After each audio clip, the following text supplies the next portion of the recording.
droits, par exemple, économiques et sociaux et culturels, on les appelle les droits programmes. Ce n'est pas comme les droits civils et politiques que vous violez, on vous dit vous avez violé. Maintenant, nous avons un protocole qui a été adopté par les Nations Unies, c'est le protocole facultatif relatif au pacte international des droits économiques, sociaux et culturels. Mais ce protocole n'est pas entré en vigueur. Et nous faisons le plaidoyer également pour que les États signent et ratifient ce protocole. Et si on a 15 signatures, il rentre en vigueur. S'il est signé par le Sénégal, nous pouvons exiger que le Sénégal, quand il viole les droits économiques, sociaux et culturels des gens, qu'il soit traduit devant les tribunaux comme s'il viole les libertés d'expression. Mais on n'est pas arrivé là, le protocole n'est pas entré en vigueur. Et on les appelle des droits progressifs. Ce qu'on demande aux États, c'est de prendre des actions et des mesures concrètes allant dans le sens aujourd'hui de la jouissance de ces droits. Mais on n'est pas arrivé à pouvoir les aider, sauf si vous passez par le contentieux environnemental. Les impacts qu'un projet aurait produit sur des populations, on peut dédommager. Comme l'autoroute à péage, on a dédommagé les personnes qu'on a fait déguerpir et indemniser, ou d'autres, on le recase dans des sites de préférence où ils veulent aller construire des maisons. Et ça également, nous avons suivi le processus. Donc nous travaillons beaucoup sur ces questions de ressources. Comme je vous ai dit, tous ces conflits-là gravitent autour des ressources. Bonjour, moi c'est Nouhou Baldé.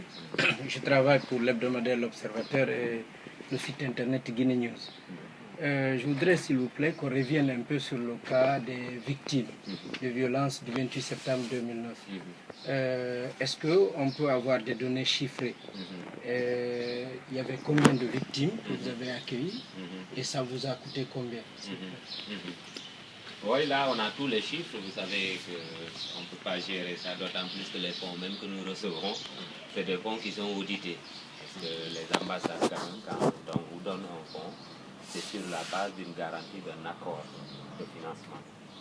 Qui se sont manifestés par leur bonne volonté de venir assister ces victimes parce qu'ils avaient ça. Nous avons reçu ces fonds, nous avons les dossiers également. Il y a certains dossiers quand même qu'on peut vous donner. Par exemple, le nombre de victimes que nous avons accueillies, quels sont le type d'appui qu'on a donné à ces victimes-là. Tout ça, on peut vous donner. Mais sur les questions des montants aussi, on a reçu à peu près 16 millions donc, de francs CFA. C'est pas des qui, c'est plutôt la prise en charge des dossiers médicaux, l'assistance à ces victimes-là, les certificats médicaux, etc. Il y a même des avocats qui travaillaient également sur ces questions-là. Parce que j'avais lu une déclaration d'un parti politique qui s'interrogeait un peu sur cette gestion, qui parlait d'une aide du Quai d'Orsay et d'une ONG, ainsi de suite. Oui, non, c'est nous-mêmes. J'imagine que vous avez lu comme moi cette déclaration. On a même réagi. Non, on n'a pas réagi. C'est-à-dire que vous savez, dans ce type de situation, nous ne gérons pas les questions politiques. Mais les questions de démocratie, de droits humains, de justice, c'est des questions éminemment politiques. On ne peut pas faire de la démocratie si on n'est pas politiquement structuré. On ne peut pas être défenseur des droits humains si on n'est pas politiquement structuré. Mais nous ne militons pas dans des partis politiques. Nous ne sommes pas partisans. C'est ça la différence et nous n'avons pas la vocation d'exercer le pouvoir. C'est le parti politique qui va chercher à exercer le pouvoir. Mais la déclaration s'interrogeait surtout sur la gestion. C'est là où je veux venir. Parmi les partis politiques guinéens, il y en a certains qui sont d'accord avec ce que fait la radio. Il y a d'autres qui ne sont pas d'accord. Comme au Sénégal même, il y en a des organisations même de la société civile qui, pour des raisons aussi de leadership aujourd'hui, se positionnent.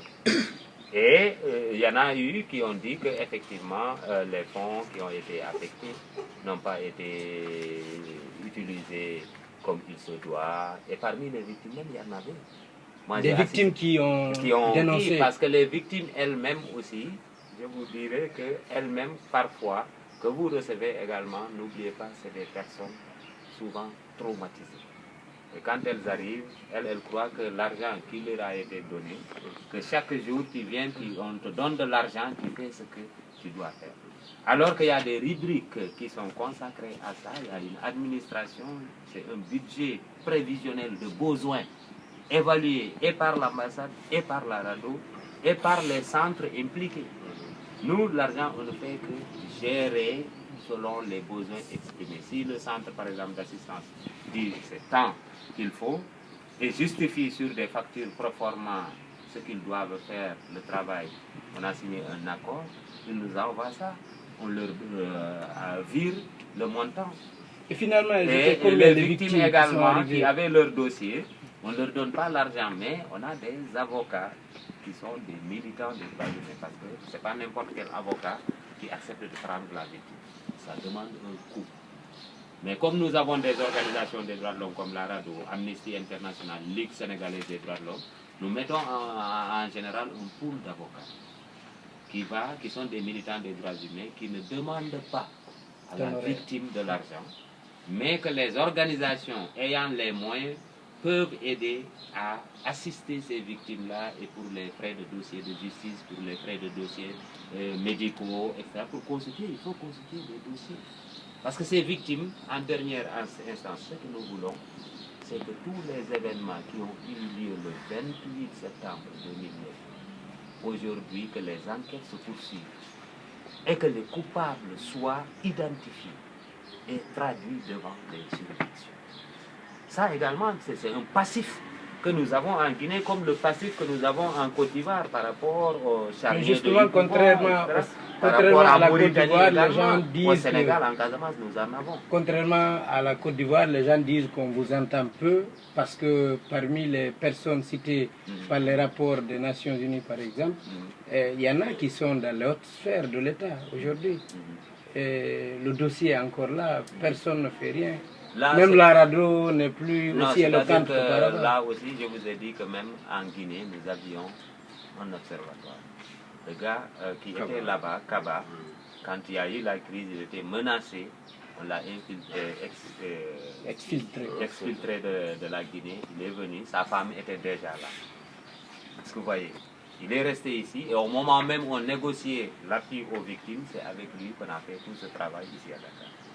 Rentré après en Guinée, effectivement, c'est quelqu'un qui avait des ambitions politiques. Et il en a droit, comme je vous ai dit. Mais là, il ne peut plus être coordonnateur d'une instance de la RADDHO, parce que c'est ce que nous appelons des incompatibilités. Quand tu es dans une instance directionnelle de la RADDHO, ta fonction est incompatible d'être membre d'un gouvernement, d'un syndicat, d'un parti politique ou de tout mouvement à caractère confessionnel. Ça, c'est les statuts, le règlement intérieur. Maintenant, vous pouvez démissionner en tant que militant de la RADDHO, ou bien vous n'êtes plus militant dans une instance, vous êtes militant à la base. Il y a parmi les membres de la RADDHO des militants à la base qui sont dans les partis politiques, mais ils ne sont pas dans les instances qui décident. Et ils sont libres. Et le monsieur Kaba était très proche de l'actuel régime. Et finalement, il a été même nommé président de la Commission nationale des droits de l'homme, mais la société civile a récusé. Et il n'y a pas eu de consensus, on a gelé la décision, je suis très informé de ça.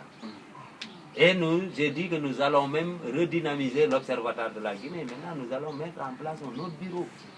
Parce que nous, notre congrès, c'était le 28 et le 29 juin. On a terminé, on va remettre... On a terminé nos textes, on va remettre nos observatoires, renouveler nos observatoires. C'est ça, M. Diallo pourra préciser aussi. On va renouveler même nos observatoires. Sur la situation des victimes. Je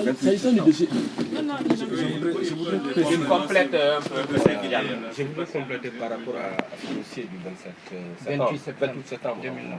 Vous savez, il y a beaucoup de spéculations sur cette question des victimes qui sont venues. Mais vous savez, au lendemain de on ne connaît même pas le nombre. Mais je vais vous le dire, et ce n'est pas le plus important d'un point de vue, parce que nous avons tellement reçu de personnes avant de recevoir ces filles-là. Quand il y a eu ces événements, beaucoup de personnes victimes ont fui, ont reçu des balles fuites et ont été hospitalisées ici à l'hôpital principal. C'est la communauté guinéenne qui était là, qui s'est rapprochée de la RADDHO. Et en ce moment-là, il n'y avait pas d'argent. On s'est rapproché du service social de l'hôpital. Ces personnes ont été opérées, soignées et ils ont été retournés chez eux. Il y a eu également la situation de ces filles qui ont été violées. Vous savez que le cas de viol également nécessite une certaine confidentialité sur les personnes, sur leur identité. 10 personnes sont venues ici en déplacement. C'était 10 filles. Parmi elles, il y avait une qui était enceinte. Il y avait 2 qui ont eu des cas maladie, sida. À la suite de ça, vous voyez la complication de la situation. Ce que nous avons fait, c'est qu'on s'est rapproché de notre partenaire, l'OMCT, qui a accepté de travailler avec nous sur un budget pour la prise en charge sociale durant 3 mois dans un premier temps. Comment leur donner à manger, comment leur donner à soif, les permettre à soif. Nous avons pris un appartement pour elles. Nous avons suivi on a fait le suivi médical. Certains avaient besoin, parce qu'ils avaient perdu leur dent, il fallait leur amener un médecin, d'autres avaient besoin d'être assistés sur le plan psychologique, sur le plan psychosocial également. Ça, nous l'avons fait pendant 3 mois. Au terme de ces 3 mois, on a vu effectivement la situation était bien. Mais vous savez, quand vous réunissez 10 filles, que tout le pays dans des conditions plus ou moins difficiles, parce que la plupart d'entre elles, c'est des femmes qui étaient dans le domaine parfois, ce n'étaient pas des femmes qui appartenaient à une classe sociale plus ou moins. Quand ils viennent à Dakar, quand elles vivent une certaine situation, une prise en charge plus ou moins meilleure que la prise en charge qu'elle avait chez elles, souvent elles se disent qu'il y a beaucoup d'argent. Ça crée beaucoup de problèmes entre elles se chamaillaient, elles se battaient. En pleine nuit, moi, on me réveille pour me venir, j'étais obligé de m'arranger avec les qui étaient là. Quand il fallait rentrer également, c'est la famille qui demandait même de l'assistance à ces victimes-là. Elles parvenaient à avoir de quoi envoyer la famille et tout. Tout cela, c'est dans le domaine toujours du traitement social. Et quand il fallait retourner, il fallait le donner, le mettre dans des conditions et l'accompagner chez elles. Mais vous savez, avec moi, vous convenez avec moi que aussi bien l'ambassade de France que l'OMCT, quand ils mettent l'argent quelque part, il y a un audit avant et après. Ça, c'est la bonne chose. Maintenant, ce que disent les politiques, ça ne nous engage pas trop, parce que nous sommes des professionnels. Ça fait plus de 20 ans que nous travaillons sur ces questions-là. Ça fait 20 ans que nous avons la confiance des partenaires avec lesquels nous travaillons. Donc, vraiment, ce débat qui a été posé dans le net, sans pourtant prendre attache avec nous-mêmes pour savoir ce qui s'est passé, qui s'est passé sur des spéculations, sur des attaques politiques, parce que certains n'aiment pas la position de la RADDHO sur la Guinée. Et vous comprendrez avec moi, personne ne fait l'un, parce que nous ne faisons pas parfois également l'affaire de certains. Ce qui s'est passé le 27, nous avons été critiques avec le régime de Dadis Camara, nous avons été critiques avec le régime, avec ce qui s'est passé entre les deux tours. Même avec l'actuel régime, nous avons été... Mais justement, par rapport à l'actuel régime, les gens se posent des questions. Il y a eu des mouvements depuis Dadis. Non, il y a autre collègue encore. Juste qu'il y a eu des morts par après, mais on n'a pas entendu la RADDHO. Il y a eu 50. Le communiqué que vous allez amener avec vous. Je peux dire qu'on a sorti plus de 4 ou 5 communiqués sur la Guinée. Et on suit le fait. Voilà. Intéressant. Peut-être que toi tu suis un peu l'information au niveau de la Guinée, mais nous suivons aussi l'information.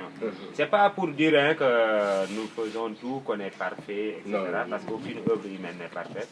Mais nous voulons dire que tout simplement, souvent le débat, les attaques qu'on reçoit, nous préférons par exemple que la personne avant de nous attaquer vienne par d'abord prendre les sources. Et vous êtes journaliste, quand vous faites des investigations, il faut confronter les sources. Sinon vous biaisez l'information. C'est de la même manière que nous faisons le traitement de l'information, en recoupant, parce que c'est ce qui permet également de garder la neutralité. Donc, sur ce plan, on peut vous donner même de la documentation. J'avais fait des photocopies sur la Guinée, sur la Guinée-Bissau. Vous pourrez les exploiter à votre arrivée. Il y en a beaucoup.